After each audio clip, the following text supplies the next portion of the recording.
Hope so. I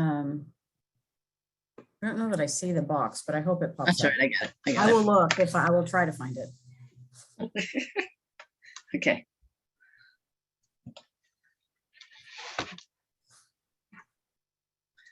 Okay.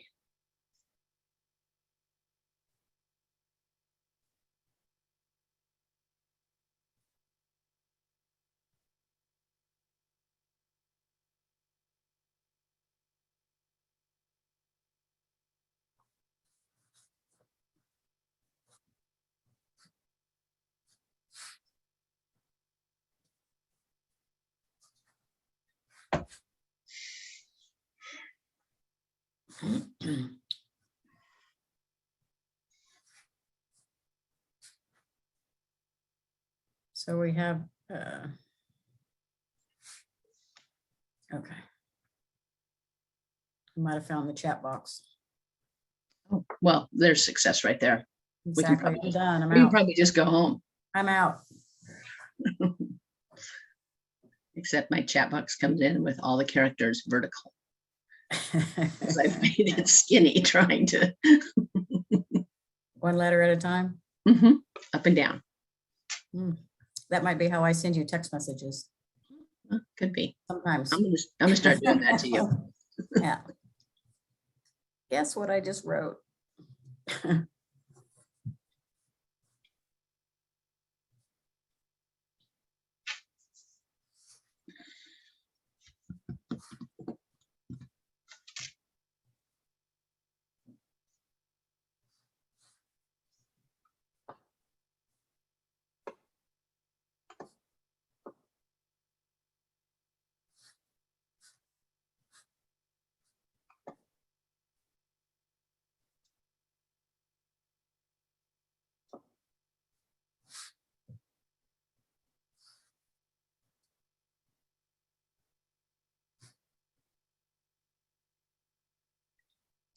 She said free to start anytime, Michelle. Oh, I'm sorry. That's okay. Oh, because I'm not reading the chat. Okay. So, welcome everyone. This is the session IC79 Heads Up, supporting head control and access to AT, using Bluetooth and sitting for task engagement. My name is Stephanie Vasquez, and I will be moderating today's session, and I will be providing the CU code at the end. Before we get started, please remember to mute yourself while this session is in progress. Make sure to post all your questions using the chat feature. And today I'm honored to turn it over to our presenters, Michele Bishop and Lisa Rotelli. Thank you, and now I hand it to you. Thanks, Stephanie. Lisa, I'm really into the rolling R on your name. I am too, and I wish I could say it that beautifully. I want to change my name to be able to say it like that, but I can't. My tongue I don't won't think work it's that your way, name you so. have to change. I think it's My tongue. Yeah. Or something else. Yeah. Stephanie Welcome Ryan. everybody. My name is Michele Bishop, and my co-presenter is Lisa Rotelli. I'm gonna go like that because that's where you are on my screen, but anyway. And we are going to talk about Heads Up, about supporting head control with access to assistive technology, and focusing a lot on Bluetooth for task engagement. And welcome everyone, and thank you for joining. I do have to tell you, this is a topic that's very near and dear to mine and Michelle's heart. When we're talking about persons that are using alternative access as means to AT and mobility, it brings another level of hard into the situation. It brings another level of things that we have to think about in order to know how to problem solve for someone, how they can go through a system in their life, from driving to using communication, to using toys and games, to using computer access, and learning and really growing. So hopefully we are going to share information that's usable today for you. And if not, we don't answer all your questions or get to them, our information's there. You're welcome to email us also at any time. But and this is our disclosures. I work for Adaptive Switch Labs, and that's probably why head access is near and dear to my heart, because that's our main thing that we do, is we work with persons that don't have great hand access. So we're trying to find other means for them to do things. And I'm Michele Bishop. I work for Invacare as a clinical education specialist. So And then I've worked with Lisa, and I've known Lisa for more years than either one of us want to even put a number on. So just, we're old and we've known each other for a long time, and we've been lucky enough to work together with each other and really work a lot with kids and adults who need a different kind of access and have a very complex profile. So this has been an avenue to get us in and get people excited, and especially with kids, working with them to get them really engaged in some activity and begin to see what kind of access they really have. So, all right, those are our financial disclosures. Lisa, you want to do this? Sure. When we're thinking about and working with somebody that's very complex, they have a complex body, they're someone that is non-communicative, they may have processing problems, they have, these are the persons that it is really difficult to understand their understanding of what the situation is, of what things they can do. And we're always seeming to want to test them and try to figure out what are they understanding about this, or where can we start with them. And these are some of the hardest kids and hardest persons that we work with. Visual processing problems, sometimes cognitive processing problems. They have bodies that don't cooperate with them in their life. So all of these things, and trying this giant onion that we're trying to unpeel these layers to figure out what's going on. And I think one of the hardest things to ever try to figure out from somebody is when we're trying to get access for them, is what part of the things are a mental mistake that they're not, they're maybe not understanding, or the activity that I'm doing is not worthy of them or doesn't make sense to them, and that's on me. And what part is a motor mistake? And those things are really, really hard to differentiate for somebody that can't communicate with you and is not giving you great feedback. So we're going to talk a lot about those type of patients today, and how really to hopefully find ways to find access for them and meaning for something for them to be able to do. So these are the things that you need to consider right off the bat. If I'm putting somebody in a power chair, and we're talking about the equipment now on this side of it, is, what power chair base are we putting them in? What power chair wheel position, because that's going to make a difference in their home. What power chair electronics. And I will tell you, as far as the chair and components go, this is the most important one of how I'm going to be able to navigate through a system. And we're going to talk about more of that because it's critically important to understand. And seating for functional control, not just seating for passive management. We're also going to talk about that in the next couple of slides. And I can tell you, seating is the most important thing that you can do as a clinician. It is the most important thing that you can do as an ATP, and it is the most important thing we can do to make a difference in someone's life, for them to be able to access technology. And I think we need to take a look at seating in a little bit different way. And I will tell you right off the bat, if one of the best clinical things you can do, professional things you can do for yourself, is please take some classes from Karen Kangas on functional seating and access. And it is life-changing and so important to understand. Seating is not just a position. It's, as Michele would say, it's a verb, it's an action, and it's something we do, and it's how we can help our patients gain control and understanding. So, and again, what drive control are we going to use, or what control for access for phones and communication devices? What is someone's best access method? So those are all things that need to be considered when we're looking at doing an evaluation from somebody and trying to open some doors for them. Oh. Uh-oh. No, I know it. Okay, there we go. Okay. So you want to take this one? No, you go ahead. Okay. Because you got so some of the things that you need to think about when you're controlling things, different devices with your head. If it's mobility and I'm using head access, I only have 3 directions to use all of the functions that I need to. And that would be for driving forward, left, and right. Typically, how do I get reverse? How can someone manage reverse if they need reverse? Now, I will be the first one to tell you, I think reverse is a bit overrated. That's not the first thing I'm going to consider for somebody is, are they going to back up through their entire home? Typically what someone does is use reverse to get out of a situation they got stuck in. I'm not saying someone doesn't need it, but I will tell you, I don't think about it first. We're thinking about getting them access to move and go. So, but I need to think about a lot of things there is, how will someone be able to manage going forward to reverse? Can they use another switch? Is it going to be through electronics? Can they process and manage how those kind of things work? It also, the biggest difference in wheelchair electronics, like I talked about a little bit ago, why it's so important is, if I'm using a 3-quadrant drive control system, how do I navigate my menu? So not only should I be able to drive my power chair, how do I go from driving to doing seating? How do I do tilt and recline, or tilt, recline, elevate and stand, if I'm doing all of those functions? How does the menu work? How does the wheelchair electronics allow me, when I'm in a 3-quadrant system, to go from forward to reverse and then get into my seating?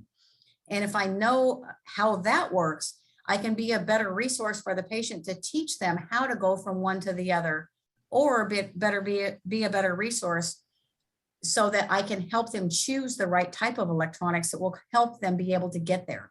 Because this is literally the difference between dependence and independence. And that is critical. And for the kind of patients that Michele and I see often, how do they go from driving to talking?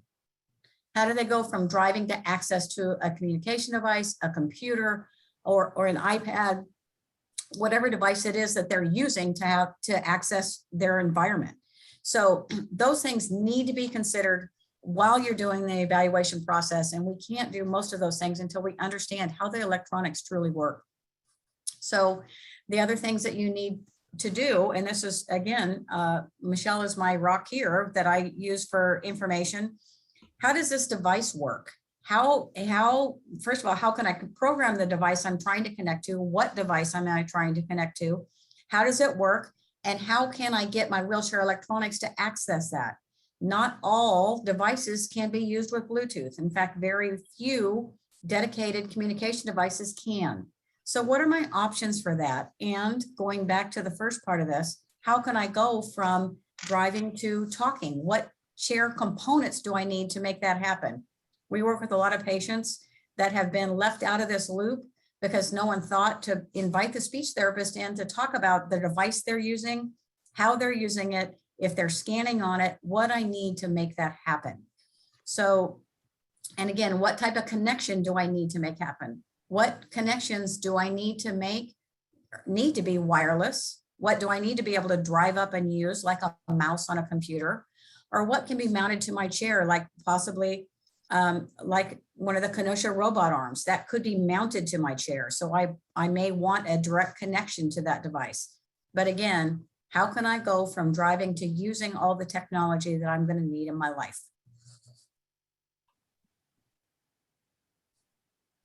Let me get the new slide. There we go.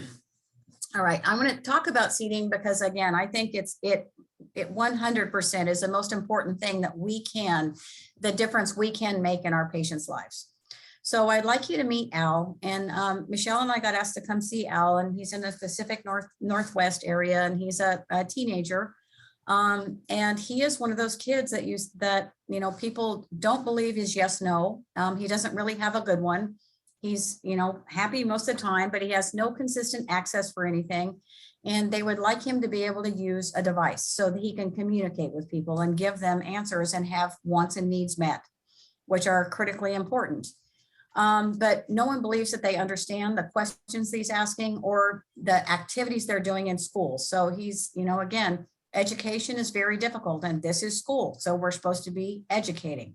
And I think a lot of times with these kids, Michele and I talk about this a lot. I feel that these kids are tested a lot and they're not taught a bunch because we're not really understanding what's happening with them.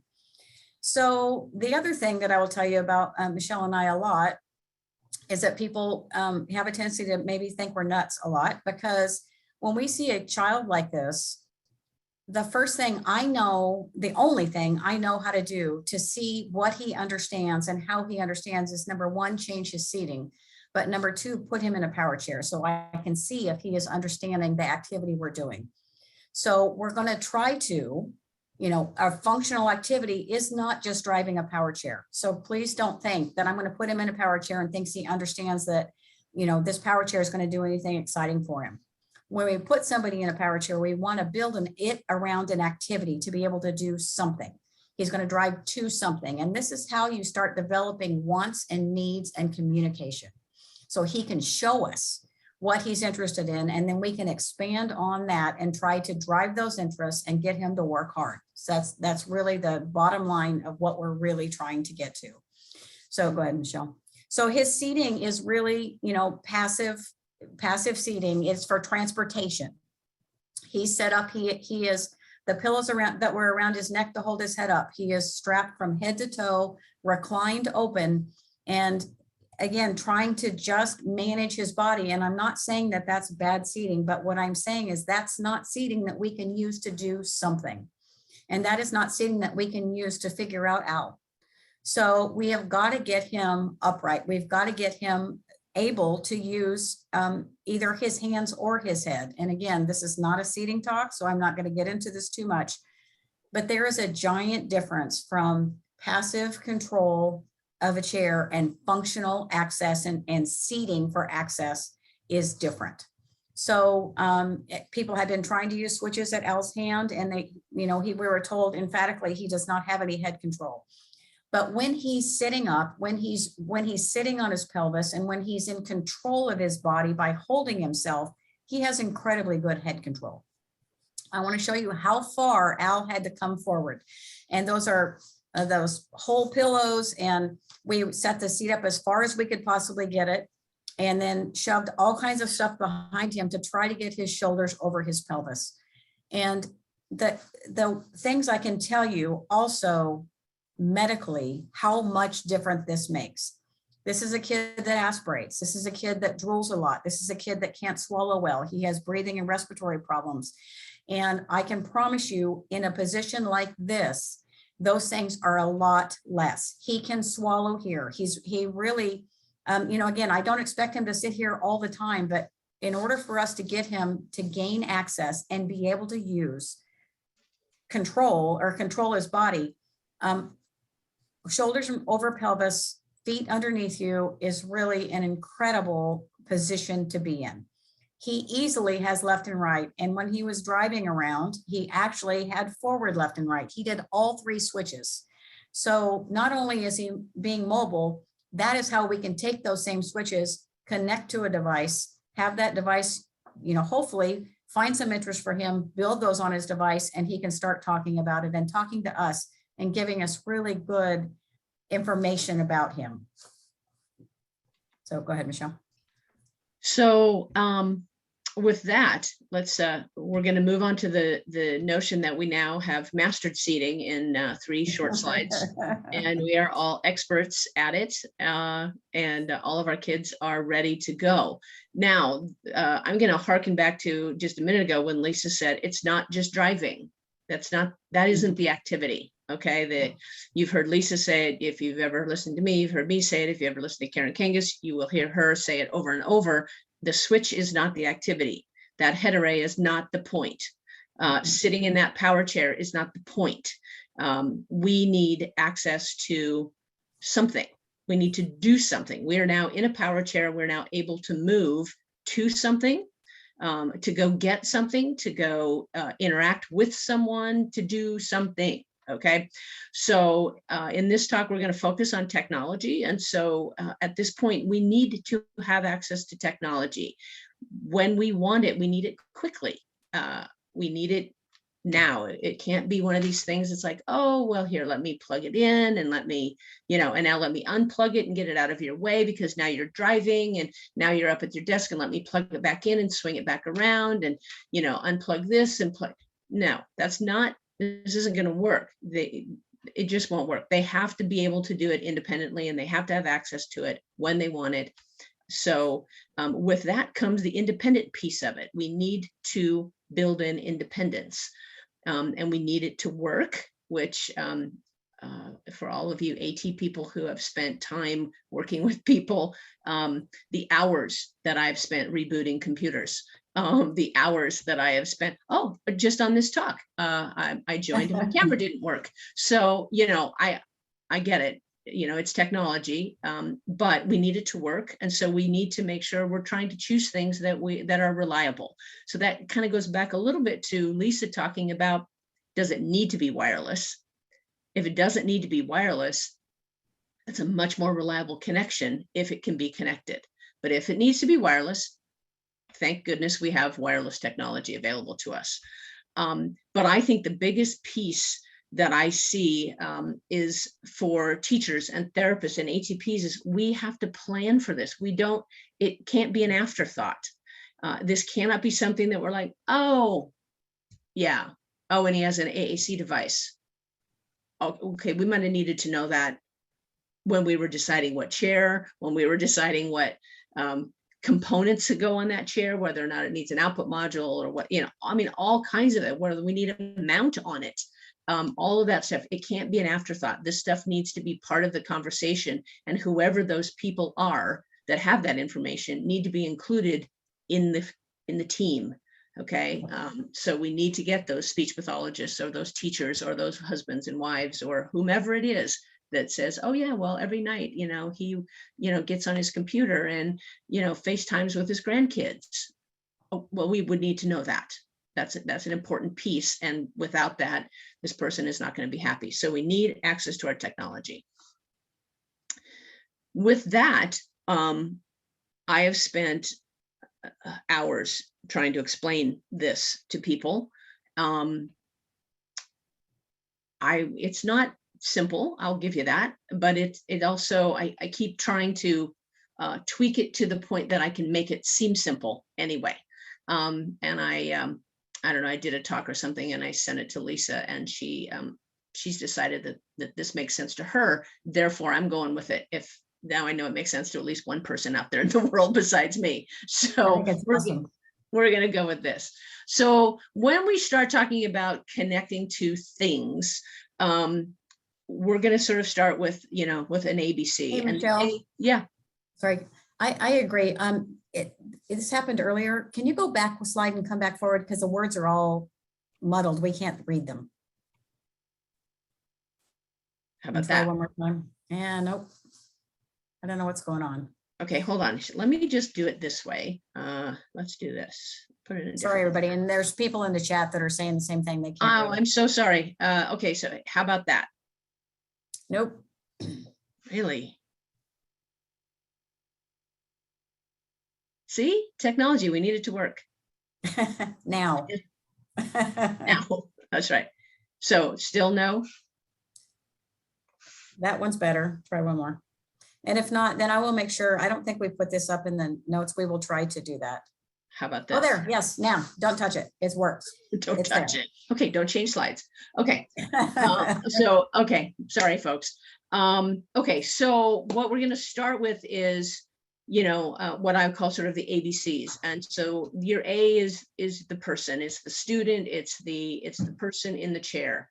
And we need to get that person connected to C, to the end device, to their phone, to their communication device, to a computer, to more and more and more and more to gaming devices. And if I was younger, I'd probably think that was not that hard, but I'm not really a gamer. I try to be sort of nerdy, but I'm not. So anyway, but that's a big thing. Okay, so we need this. The A is the student. B is the piece that is wherever the Bluetooth is located. And by that, I say that because Bluetooth is in power chairs. Lots and lots of power chairs have Bluetooth built into them. Okay, and you can use the electronics of a wheelchair and use the Bluetooth built into that. There are switches that have Bluetooth in it. If you have an ASL head array, good chances are there's Bluetooth in there. Same with a joystick. There's Bluetooth in that. That's separate from the wheelchair. So you can be in a chair maybe that doesn't have Bluetooth and use a separate portable Bluetooth interface, like it's called a Tekla. Looks like this, it's called a Tekla. This is a Bluetooth interface. You have to know where the Bluetooth is living, because that's the thing you got to connect to the end device. Okay, this is the cable between the student and the end device, is the Bluetooth part. If it's here, then that's, you need to understand that. If it's in a head array, you need to understand that that's where I'm using it. If it's in the wheelchair, you need to understand that part. Okay, so you just need to know where those things are. Okay, so you're connecting your student or you're the patient and their access tools, okay, through some type of Bluetooth interface to ultimately a device. So if the student uses switches, you need to know how many. If they're in a head array, which is what we're talking about, head access, you're talking about a head array with 3. You've got forward, right, and left. Okay, but you also have to understand a little bit about that. Most people who sit in head arrays, a lot of them lean on the back pad, lay on the back pad, which means if you use the back pad as one of their switches, it would be going off all the time. So maybe you're down to just right and left. Okay, so now you're down to 2.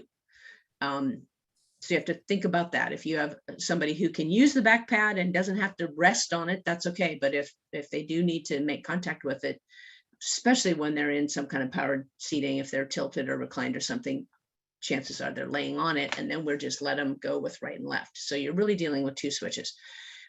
The other thing you kind of want to understand is what are the access methods that it can be used by the end device.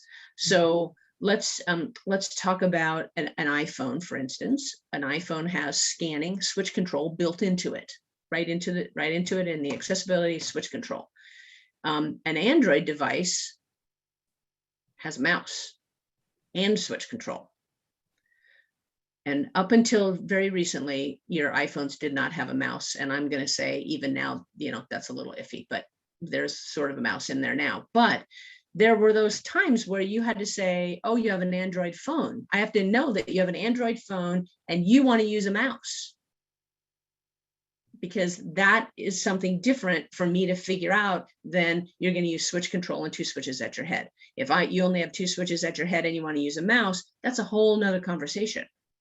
Because there's a lot of things you have to do with a mouse, and 2 switches is going to make it really hard. So we have to understand those things. Can I work with a mouse or a PC-based system? And so again, does what the student have available or the patient have available to them in terms of access match the end device? Okay.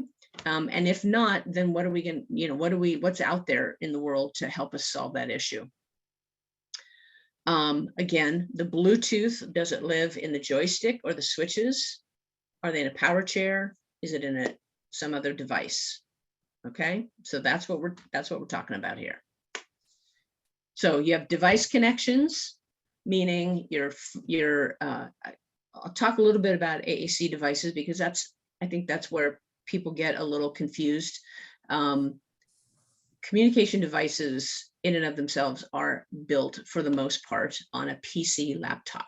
Now they may not have, they may not look like a laptop, but they are a Windows platform kind of device. There are others out there now that are on tablets and that are on some different things, but those full on functioning dedicated systems are what used to be called dedicated systems, are built on PC laptops. PCs, Windows platform, has the availability of a mouse for mouse access. So I can go in and I can put in some mouse emulator or something that is a separate mouse, and I can move around, but I cannot scan across that screen. It doesn't have any mechanism for that. Okay. So inherent in the Windows platform is a mouse. I can connect to that with a Bluetooth mouse, and I can move that around. Move the cursor around on the screen. When I open up that software that is the communication device software, it has scanning. That's the part where the scanning is.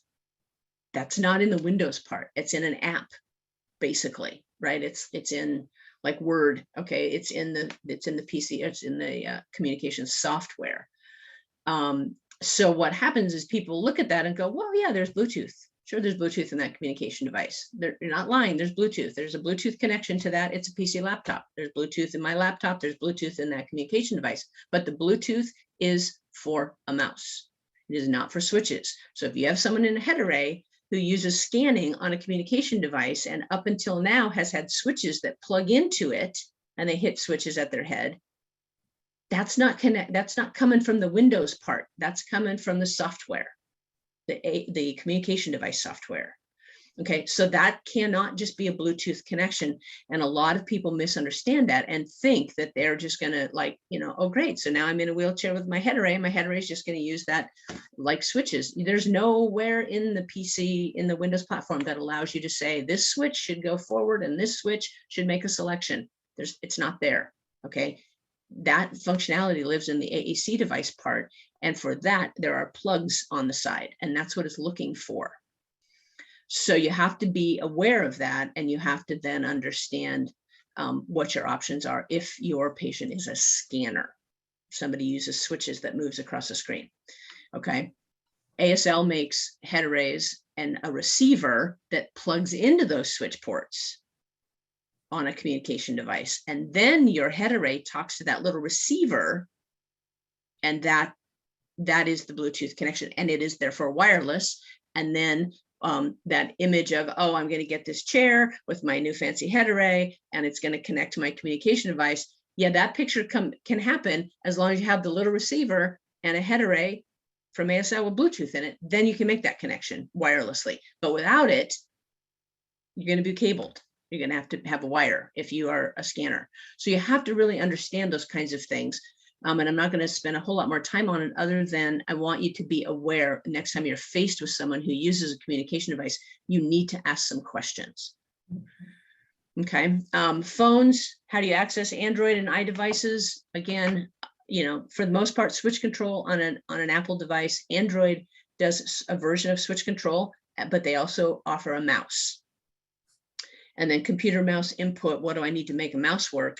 A lot of times, aside from the fact that you get connected with a head array, and we're talking about head access, you have to have, it's pretty hard to use a mouse with just 2 switches. It can be done, but it's pretty hard to do. There's a lot of things that have to happen on a mouse, right? You have to move up, you have to move down, you have to move right, you have to move left, you have to click, you have to double click, you have to latch. There's a lot of things, and you're trying to put those on 2 switches. That's a little tricky. So you have to understand what kind of programmability you have available through a mouse emulator, whether that mouse emulator lives in the chair, whether it lives in a mouse emulator from ASL, whether it lives, wherever that is.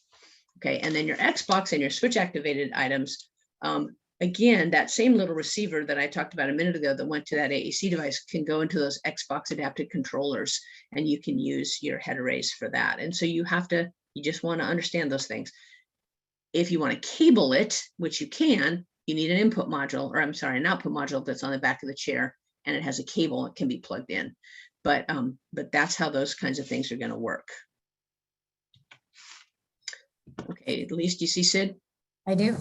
All right. And like Michele said, one thing I want to reiterate, when you're doing an assessment for mouse control, one of the things that you need to make sure of, Bluetooth joysticks on chairs work well for mouse, and that Bluetooth works well, but how are you going to click? What are my options for getting left click? And do a software assessment. Does this software need right click? What are the functions that the software needs me to have? And then how do I make that happen through my joystick? And all the Bluetooths and all the chairs actually manage that differently. So again, have someone do an in-service for you and find out, how does this work? How can I make it work? How can I click? How can I left click? Any of those things. So it's pretty important. Lisa, we have a question in the chat box that says, are you going to go into more detail on how to connect the Xbox to the head array? Yes, we can. Yep, pretty quickly. Now, one of the things, and we get asked this a lot because Xbox Adaptive Controller is super awesome. The fact that we have the ability to plug in a modified system to plug switches into an Xbox and someone can play, because play is huge. We don't give it enough credit for kids, for everyone. Everybody has to have downtime and play. But the problem becomes that Xbox Adaptive Controller requires switches to be plugged into the switch port or to use the buttons on top. It does not allow for access through Bluetooth to it. So if you have a wheelchair that has Bluetooth in it, that Bluetooth will not connect to the Xbox adaptive controller. You have to have something plugged into those switch ports. So as Michele said a little bit ago, and just like Sydney, I'm going to talk to you about a little bit, I can use an output module and a cable. Remember, if I'm doing that, I need an extra long cable. So I've got to go, because no one's sitting right on top of their television or right on top of their Xbox. I have to really bring that around to the Xbox. So I need a pretty long cable to make that happen, but it can be done, and an output module to plug that into. And a programmer typically to turn on my output module. So everybody's aware of that. The other thing you can do is we make that Bluetooth switch adapter, and it's 4 switches. So if you have an ASL product that has Bluetooth in it, you can actually wirelessly pair to that device and connect to that. There are some wireless switches with receivers, but again, you have to have something that plugs into those switch ports on the back of that Xbox adaptive controller. So and that thing is going to be in the next couple slides, that receiver, a picture of that receiver. I forgot about that. Yeah. Right. And that cable that we're talking about that goes to the output module is in this slide that where it says 8024. Yeah. That's the cable that would plug into that box in the middle where it says auxiliary ECU. That's an output module that's on Sydney's chair. It's an older chair, but that 9-pin plugs in there, and then those switch ports would plug into the Xbox adaptive controller. So you want a really long one of those 8024 cables so that you can plug in. In this case, you can plug in 4 directions because Sydney's a head array driver, so she'd only plug in 3. But and just as a for somebody that has limited switch sites available to them, racing games are awesome. So because I can use 3 switches, I can, if I'm using my head, I can put my head on the back pad and steer left and right, and my back pads go. So some of the other games that are have a lot of intricacy are a little hard, but you can actually change the type of help you get through Xbox. So, it's pretty cool and it's really helpful. And you can sometimes make a switch do more than one thing, but that's some timing. So you have to make sure that your patient can do that. So, but it's been wonderful. It's just, we always want more. So we want to be able to make this better. So let me get to Sydney real quick. Sydney is a person that we saw when she was 5 years old, and I was able to work with her in her very first power chair when she was 5 years old, and she is an incredible person. She is now 30 something, which is all it is just we're old, I'm old, but she is a power wheelchair user. She's a communication device user. And, she is her processing is, she's so smart, but, she's a little slower at processing, and she's a careful person. She's been driving for almost 30 years. And she is really a careful person, and she doesn't like to drive in new environments. She doesn't like to try to, it worries her. She gets worried. So she's sometimes managed. So she has an attendant control on her chair, and it doesn't make her any less independent, that sometimes she needs help. So, so Sydney is, she goes to school. She's a very good communication device user. She actually is a mentor at school. She mentors kids that use devices, that are learning devices. She goes and talks with them with her device. We need lots more of this. She goes to a day program sometimes. So her parents both work, and she isn't there all the time, but she also helps mentor there. But she also works, this day program has people with developmental disabilities, and she's very worried that they will step in front of her when she's driving. So she won't be able to stop in time, and that worries her. So when she is in this program, she actually has her attendant control turned on most of the time, and someone else drives her around.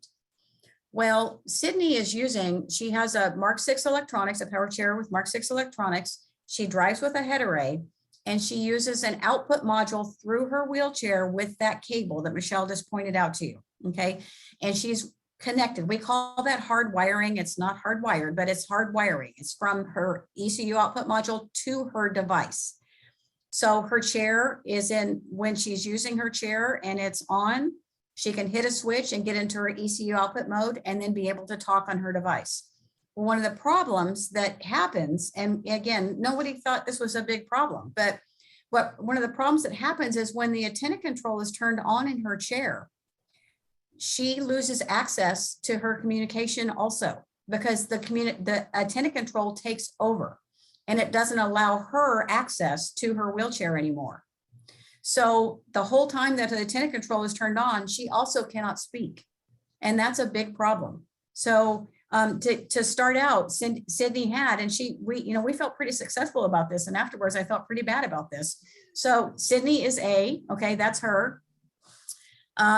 The B is her output module, Mark 6 electronics, and her cable. And C is, excuse me, her communication device, her accent, which is what she uses. Can you go to the next one, sorry. Yeah, I'm trying. Uh-oh, again. There. Okay. All right. So this is Sydney now, and I just want to show you a couple of videos of her driving, number one, and we don't have to show the whole driving video if you don't want to, Michelle, it's kind of long, but how careful she is at mobility, and she is independent from going from driving to talking. Well, and I'll tell you right now, one of the ways that we solve the fact that she can talk when her attendant control is turned on is we made the head array wireless to her AAC device. So she can use the head array and the Bluetooth in the head array to talk to that switch interface, which is called a 557.3, that is plugged into her communication device. And it doesn't matter if the chair is in attendant control, she can still talk. No crash. Did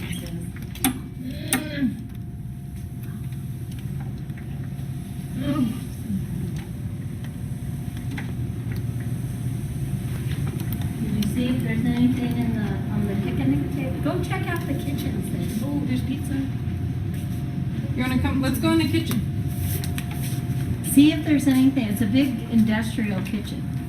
Let me switch. She's a good It driver. looks like they had a giant party there with Michelle. You want me to go? We did. We had a really good party. And then this is You can her- stop that one if you want to start the other one. She's a very good driver, and she goes through doorways, and I think she actually did go into the industrial freezer. Yeah, she did. And we threatened to close the door on her. Why don't you say hi? My name is Cindy. Hi. No, with your computer. Cheater. This is her using her device. Okay, well, you say something, smarty pants. Tell a good joke. And she uses left and right to scan and select.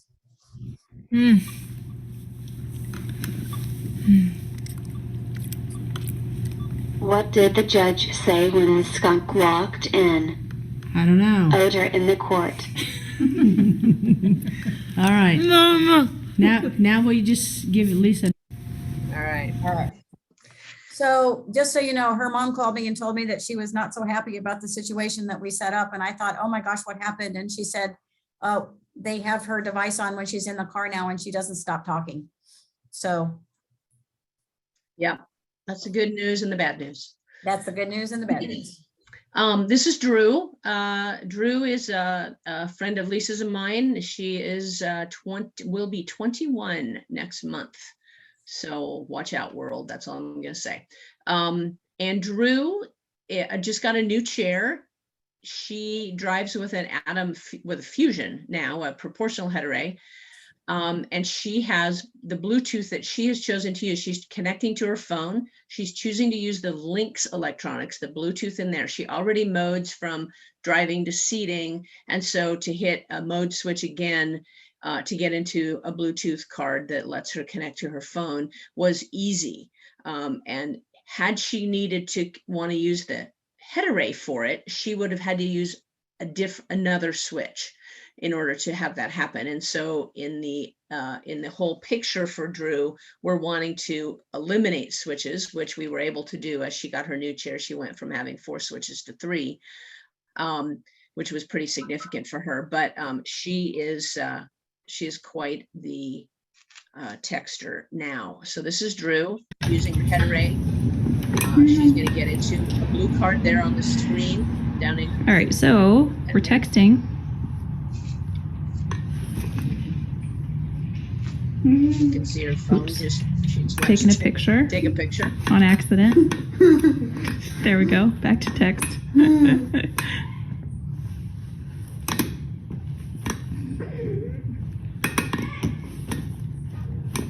pretty fast at this.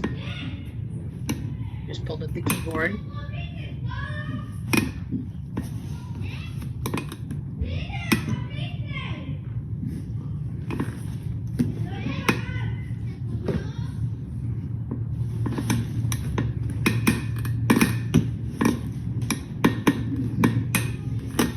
There we go. So you can see the whole, Oh, and we're in drive. and there she goes. So Nice. this notion of quick access to what she needs to do, she has a switch behind her elbow there. And she just taps the switch with her elbow. She gets into Bluetooth mode. She taps out a message. She taps that switch. She's back into driving and she drives away. She literally will sit waiting for an elevator and switch into Bluetooth mode, send a text message. The elevator comes. She taps her elbow. She drives in, turns around, taps her elbow, back into finish her text message, taps it, drives out. It's that quick to her. So it's that's one of the things that we want to be aware of. I see that somebody says the slides, Karen says the slides are wonky again. Yeah, they're okay now. That was earlier, I think. Oh, sorry. Okay. Okay. Oops. Sorry, Chi. Oh, yeah, you can keep it going. So just so you know, again, when I was talking about wheelchair electronics and you know, making decisions about how someone's navigating, I call it navigating through the menu. This is something you need to be very aware of, and we need to make decisions and really help it. The more we understand this, the more we can educate someone on how to go from one thing to another. Because if I have a head array and I only have 3 directions, in order for me to, and this is a chair, yeah, the slide's wonky again too. If this chair goes from forward to reverse, and then in order for me to get into a menu, to navigate the menu, I have to hit an extra switch, which is she's hitting right there on the side, activate it, and then this menu pops up that's on the other screen on the other side, which I'm very sorry, this is hard to see, but I'm not quite sure what to do about it. So what he has to do then is bring his head back and tap just the back pad, because forward is what navigates you through that menu. And the one thing that she cannot do is that. Anytime he brings his head back around and pops it back into the headrest, he touches the right or left side, which means he goes into the menu item, which the menu item here was drive. So one thing we can do to help Chi is change the order of the menu. So I can change how it comes up. So I can put seating at the top line, because that's something that was very important to him. But the bummer is the only thing I can do is get into seating, driving and seating, and that's it. If I hit my one switch, I go automatically back to driving. So that was one of the problems that we were trying to overcome with Chi. So go ahead and go to the next slide, Michelle, if you can. Sorry, and I got a clicker. I turned my camera off to see if I can help the slides. And that did work better, just so you know, Okay. for now. All right, I'm gonna keep my turn me camera off if you want to. So this is Chi. So because he couldn't use his wheelchair electronics to be a mouse on his computer, there's 2 reasons why that was hard for him. Number 1, he couldn't get into the output. He couldn't get into the Bluetooth. But number 2, he also couldn't use the mouse that's in the wheelchair electronics, how it worked. So he couldn't do click. He couldn't do a quick tap to do nudge. So this is one of the first times he used his mouse emulator. So he's using Bluetooth through his drive control again to a wireless mouse emulator that's plugged into the computer. So he can drive up as long as that mouse emulator is plugged into the USB port. He can use that. And then all he does is hit a switch, because Chi could hit a second switch. So he hits a switch, turns his headrest from driving mode into Bluetooth mode. And once he's there, he can access his computer.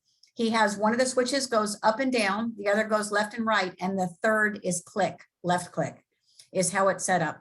And I can tell you, one of the things I love about this external mouse emulator is I don't have to be paired to multiple different things. If someone can take this mouse emulator with them and put it in his backpack, whatever computer he plugs it in, it's going to work the exact same way as this one. And the speeds and everything will be the same. I don't have to go within the wheelchair or the computer settings and make all those changes. So it's there. So go ahead, Michelle. So those are Chi's ABCs. Okay. Okay, so let's talk briefly about recipes in the iOS system or your Apple system. Recipes is something that only exists in your Apple devices. But what they do is they really expand the opportunity for people to use apps that don't have buttons that are kind of coded into the app, and that then the switch control recognizes as a button. And so what happens is you create your switch control and you create your switches. So if we're talking about a head array, one switch will move and the other makes a selection, and the back pad we're going to say we're not using. I create that in my switch control. And then if I want to create a recipe, what I'm doing is a recipe is a temporary suspension of what those switches would normally do. So temporarily, they're going to stop moving and selecting, and they're going to do something else that I can decide. And I can do that. Typically, it's a gesture of some kind, a swipe or a pinch or a tap in a particular place, or some kind of a custom gesture that you might need to create. So, and a good example, a real easy example is the book app, where you have to turn pages, right? And so I'm going to go to this next one here, and I'm going to just let this video play while I talk over it. But right now I have two switches up there on that iPad. The green one will move move through the scan. The orange one will make a selection, and then you're going to see me go in to the book app and activate a recipe. So I'm just going to play this at the moment. So I'm going to tap through the green one, will take you through recipe. So it's going to take me down through my choices, right? So I'm going to go around. If I hit the orange one, I go into that row, move across the row, get out of that row. I'm going to go down to where the book app is in the second row. I'm going to go over there. So now what I want to do is I need to go into this book app. I'm going to open the app. It's going to open up. And now you're going to see I can't turn the page. If all I do is use my head, I cannot change pages. So I need to swipe. That's how the book app works. I swipe right or I swipe left. So right now, if I hold on that green, I get this scanner menu. I'm going to go down to where that heart is. That's the recipes. I'm going to scan over to that heart. I'm going to tap it. And then I get my list of recipes. In the second row, there's a lowercase t that's called turn pages. And that's where I'm trying to go. So right there. And it says your switches are now configured to turn the pages. Now, they don't move and select. The green one swipes forward. The orange one swipes backwards. And if I want to read a book, I can turn my pages as long as I want. When I'm all done, I'm going to hold on that orange switch. It puts them back to their normal, it exits that recipe basically, and then takes me home, right? Now, those recipes are not attached to an app. That recipe just swipes. So if I open that recipe up out here, I'm just swiping. Right? So I could open the photos, swipe through photos. I can swipe through my pages of apps on an iPad. I can swipe through whatever it is. It's just swiping. Again, I hold the orange one to exit that recipe, and it's back to the normal behavior that it does. Okay, so that's how recipes work. It is a temporary suspension of those default settings that you did. Okay, so here is Matteo. Handsome little Matteo. Lisa and I saw him a few years ago, and we had a drone that you controlled through an iPad, through an app, and you could lift the drone up, and then it would turn in the air. It would, it would pivot, and every time you could tell it to turn 90 degrees, so it would turn right and all the way around. And then you could tell it to go forward, and you could control it all from the iPad. And so what we did was we created a recipe for that app, and then we tried to put it on a head array. So in this case, Matteo is the head array with Bluetooth in it. In this case, it connects to a Tekla, because he was in an older Mark VI chair that didn't have Bluetooth in it. And so we took from the head array, from the ASL head array, to a Tekla, and that Tekla is the Bluetooth connection to the iPad. And so this is Matteo flying a drone. I'm just going to pause for 1 second because I think did somebody ask a question? Could you also program a long hold to swipe and a tap to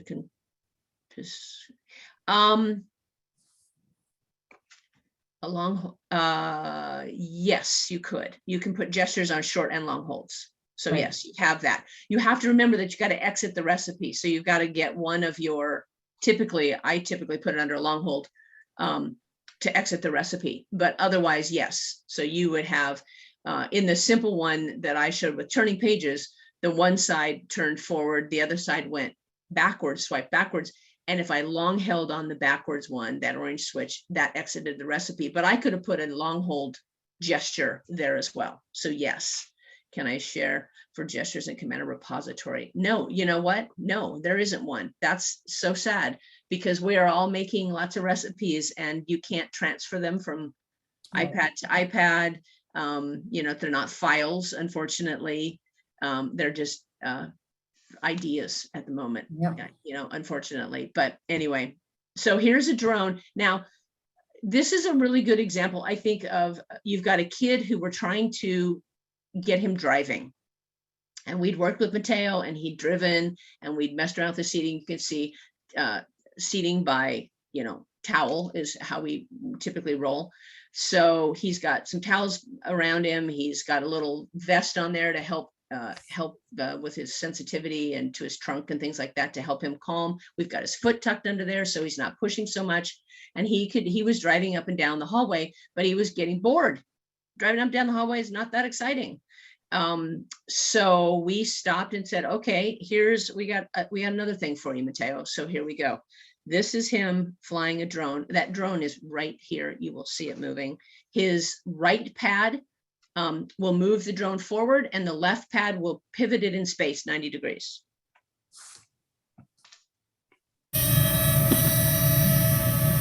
Lisa is holding his head off the back pad is all she's doing.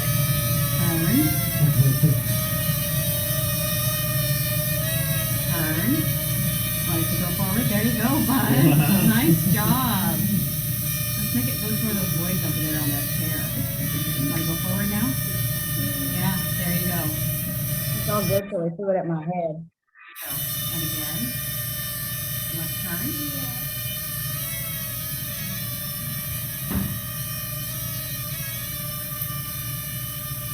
Let's go forward again. That's right. That's right again. One more time. We don't want it to go forward now.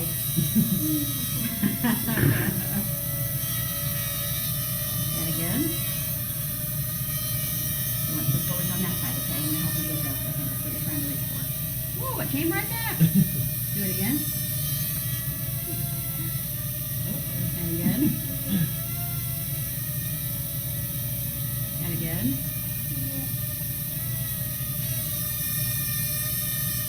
Okay, we ready to drop it? Yeah. All right, so that is Mateo flying a drone with his head array. So, if the level of engagement, that boy is focused and concentrating, and all of a sudden that head array isn't a thing. The thing is the drone. The head array has nothing. It's just a means to a fun thing.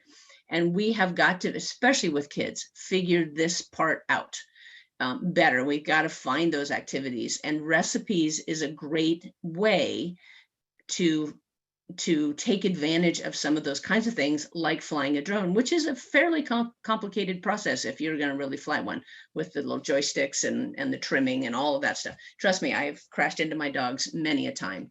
I'm not so good at it, but this one, it was really great for kids. So that's Mateo.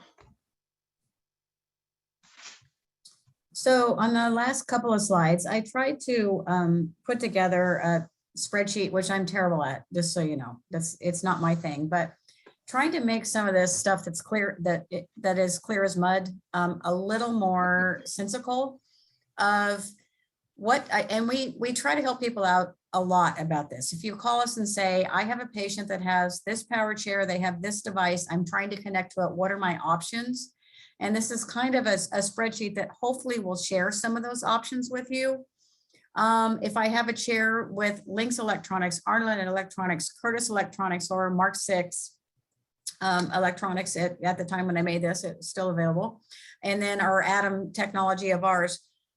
What are my options within that chair? What are some of the things that I can do? How many Bluetooth selections can I make? How many devices can I connect to, Android or iDevices? Or if I'm using a communication device, what are my options and what do I need to do there? Like, and how can I be a mouse? What does it take to do that? So that's this one by electronics type. And the next one goes into the next spreadsheet goes into if I'm really talking about devices here. If I'm using an AAC device and I'm scanning and this is electronics I have from this, what are my options? How can I connect to that device? So I will make sure that this gets up on the site. So, because I didn't do that yet. I didn't load this up, Michelle. I'm sorry, I forgot to do that. So, as a handout, you guys are welcome to have it. You're welcome to email us, call us. We will make sure that you have the availability to this. Apparently I can't talk today either. And again, I try to break it up by, if you have a certain thing, this is what you need. So yeah, I know it gets really difficult to understand, and the information is not really out there, but understanding your chair, understanding the device you're connecting to, and how you're doing it. Once you have those three components, and that's why I thought it was pretty brilliant of Michelle's ABCs, because those are the three things you really need to know before you know how you can connect to something. All right. With that, we're supposed to advertise Resna. That's right. And there's that. And there is our email addresses. Feel free to email either one of us. If you email me, I may send you to Lisa, and Lisa may send you to me, depending on your question. But feel free to get hold of us. We're happy to help. Lisa will get those things uploaded to ISS so that you guys can have, especially those spreadsheets in the back end there. Those are helpful just as a point of reference. And again, to even a place to start asking questions, like, says here, I need something. And then somebody can go, oh yeah, well, that's true. You do need an output module. So, okay. Thank you all for coming. And look at us, 2:29. At least for me, it's 2:29. Yeah. Thank you so much, both of you, and thank you for attending this session. I want to thank you, Michelle and Lisa, for this presentation. And for our attendees, I would like to give you the CU code. So I'm going to spell it: V as in Delta, V as in Victor, W, O, W, K. I will repeat. The CU code for this session is V, V, W, O, W, K, and you will find it on our chat right now. Thank you so much once again, and I hope you enjoy the rest of the conference. Thank you again for both presenters, Michelle and Lisa. Nice to meet you, and see you guys soon. Thank you. Thanks for your help.